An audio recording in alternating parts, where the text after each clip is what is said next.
بسم اللہ الرحمن الرحیم الصلاۃ والسلام علیکہ یا رسول اللہ وعلی آلک و اصحابک سیدی یا حبیب اللہ۔ حضرت حبیرہ رضی اللہ تعالیٰ عنہ فرماتے ہیں کہ آپ حضور صلی اللہ علیہ وسلم نے فرمایا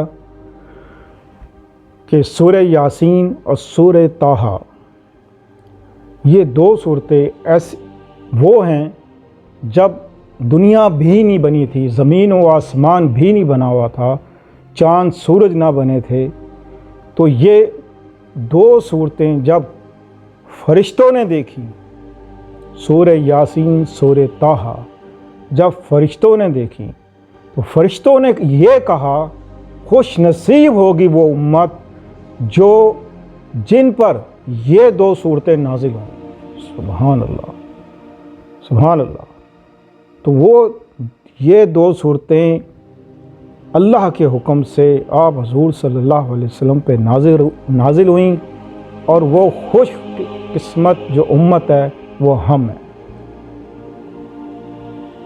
تو آپ حضور صلی اللہ علیہ وسلم نے سورہ یاسین کے بارے میں بہت فائدے بتائے ہیں، جس سے ایک مولا علی نے فرمایا کہ جو سورہ یاسین پڑھتا ہے تو اللہ کی 10 رحمتیں نازل ہوتی ہیں اس کے اوپر، اور اس کا سینہ اسلام کے لیے کھول دیا جاتا ہے، اس کا سینہ روشن کر دیا جاتا ہے۔ سورہ یاسین کو پڑھنے والے پر اللہ پاک کی رحمتیں نازل ہوتی ہیں اور فرشتے اس کے لیے دعائیں کرتے ہیں۔ تو زندگی میں یاد رکھیں کہ ہر انسان اس وقت موجودہ حالات میں کسی نہ کسی وجہ سے پریشان ضرور ہے۔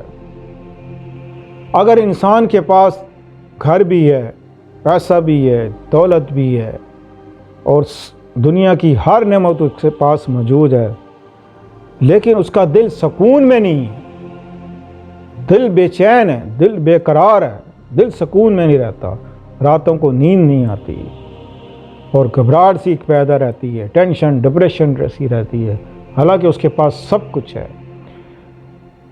پھر کیا کرتا ہے وہ کہ اپنی ٹینشن ڈپریشن دور کرنے کے لیے کہ اس کا دل خوش رہے، دل مطمئن رہے، پھر کچھ لوگ نشے میں پڑ جاتے ہیں، کچھ لوگ بری عادتوں میں پڑ جاتے ہیں، اور کچھ لوگ ایسے ہوتے ہیں جو دوسروں سے دوستی لگا لیتے ہیں، جبکہ اللہ تعالیٰ فرماتا ہے کہ بے شک دلوں کو سکون اور دلوں کو اطمینان کے لیے، کہ دلوں کو قرار پائے، دل سکون میں رہے، بے شک اللہ کے ذکر سے ہی دلوں کو چین اور اطمینان نصیب ہوتا ہے۔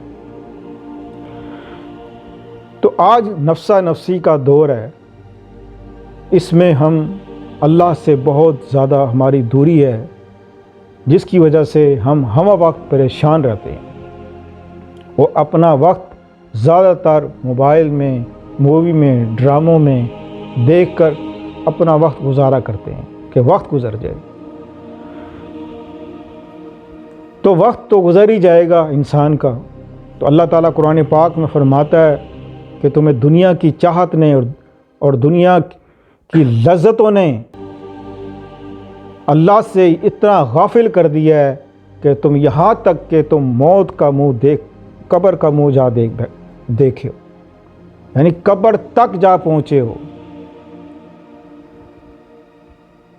تو جو شخص فجر کی نماز کے بعد سورہ یاسین سورہ طٰہٰ یہ پڑھے، اس یقین کے ساتھ کہ اللہ پاک اس پر اپنی رحمتیں نازل کرے، اپنا کرم نازل کرے، اپنا فضل نازل کرے، اور جس پر اللہ کی رحمت اور کرم، اس کا کرم اور اس کا فضل ہو گیا، اللہ کی سلامتی آ گئی، تو اس گھر میں جتنے بھی افراد ہیں اس پورے گھر پر آنے والی زمینی اور آسمانی مصیبت وہ ختم ہو جائے گی۔ اس گھر پر کبھی بھی جو صبح کے وقت سورہ یاسین پڑھے اور یہ دونوں صورتیں جو شخص ہر روز پڑھے گا، اس دن اس گھر پر اللہ کا کوئی عذاب نہیں آئے گا، کوئی مصیبت نہیں آئے گی، کوئی پریشانی نہیں آئے گی۔ رزق کی فراہمی اتنی ہوگی کہ اس کو وہ لوگوں کی مدد کرے گا، لوگوں کی مدد کرے گا اگر غنی ہے تو۔ عثمان غنی ایسے نہیں بنے، عثمان غنی انہوں نے اللہ کی راہ میں خرچ کیا، اللہ کی راہ میں خرچ کرتے چلے گئے، اللہ ان کو دیتا چلا گیا، اس لیے عثمان غنی بنے۔ تو اگر غنی بننا ہے تو اللہ کی راہ میں خرچ کرو، کثرت سے خرچ کرو، جو بھی اللہ تعالیٰ آپ کو دیتا ہے اس میں سے اللہ کی راہ میں خرچ ضرور کیا کرو، تاکہ اللہ تعالیٰ آپ کو غنی کر دے۔ غنی اسی کو کہتے ہیں تو دوسروں کی مدد کرتا ہے۔ تو میں یقین سے کہتا ہوں کہ اللہ کی طرف رجوع لا کے، اللہ سے گڑ گڑا کے تو آپ دعا کریں تو انشاءاللہ آپ کے گھر میں کوئی بھی پریشانی نہیں رہے گی، بیماری دور ہوئے گی۔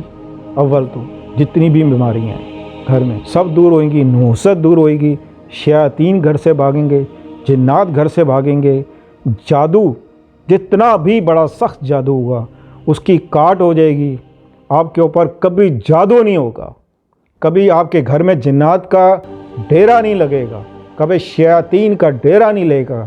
لوگ کہتے ہیں ہمارے گھروں میں برکتیں نہیں ہیں، برکتیں اس لیے نہیں ہوتی کہ ہمارے گھروں میں شیاطین کے ڈیرے ہیں، کیونکہ ہمیں نظر نہیں آتے، اس لیے لوگ اس چیز کو محسوس نہیں کرتے۔ تو پیسوں میں برکت نہ ہونے کی مین وجہ یہ ہے کہ گھروں میں یہ خبائث رہتے ہیں، جس کی وجہ سے گھر میں برکت نہیں رہتی۔ بہت کتنے لوگ میرے پاس آتے ہیں، یار ہم صبح جاتے ہیں شام کو آتے ہیں، پیسہ بھی ہے سب کچھ ہے، لیکن پیسوں کو پتہ نہیں چلتا پیسے کہاں جاتے ہیں۔ تو بہرحال میں ان سے مذاق سے یہی کہتا ہوں کہ بھائی لکھ لیا کرو، جو خرچ کرتے ہو لکھ لیا کرو۔ تو مین وجہ یہ ہے کہ گھروں میں شیاطین کی وجہ سے، نحوست کی وجہ سے گھروں میں برکت نہیں رہتی۔ دوسری وجہ جس گھر میں نماز نہیں پڑھی جاتی وہ گھر نہیں قبرستان ہے۔ آپ حضور صلی اللہ علیہ وسلم نے فرمایا جس گھر میں نماز نہیں ہوتی وہ گھر نہیں، وہ قبرستان ہے۔ تو قبرستان میں تو رحمتیں اس طرح کی نہیں ہوتی، قبرستان میں پھر جنات کے ڈیرے ہی ہوتے ہیں۔ 5 وقت کی نماز پڑھیں اور حق کے ساتھ زندگی گزاریں، حق کا راستہ اختیار کریں، اللہ کا دامن ہرگز نہ چھوڑیں۔ جس نے اللہ کا دامن چھوڑ دیا اور شیطان کے راستے پہ چل پڑا تو اس کو ساری دنیا بھی مل جائے، ساری دنیا کی بھی دولت مل جائے، تب بھی وہ خسارے ہی میں ہیں۔ اور جس سے اللہ راضی ہے تو سمجھ لو کہ اس کی زندگی بھی اچھی، اس کی دنیا بھی اچھی۔ تو اللہ کو راضی کرو، اللہ تمہیں راضی کرے گا، دنیا بھی اچھی ہوگی، آخرت بھی اچھی ہوگی۔ آپ کو اگر کچھ پوچھنا ہو، کچھ سوال پوچھنے ہوں اللہ کے بارے میں، آپ نے کچھ جاننا ہو، اگر آپ کو شوق ہو روحانیت کا، آپ کو شوق ہو اللہ کا قرب حاصل کرنے کا، تو ہم سے ضرور رابطہ کریں۔ انشاءاللہ عزیز ہم آپ کو بتائیں گے کہ اللہ کا قرب کیسے حاصل ہوتا ہے۔ ملتے ہیں اگلے پروگرام میں۔ السلام علیکم ورحمۃ اللہ وبرکاتہ۔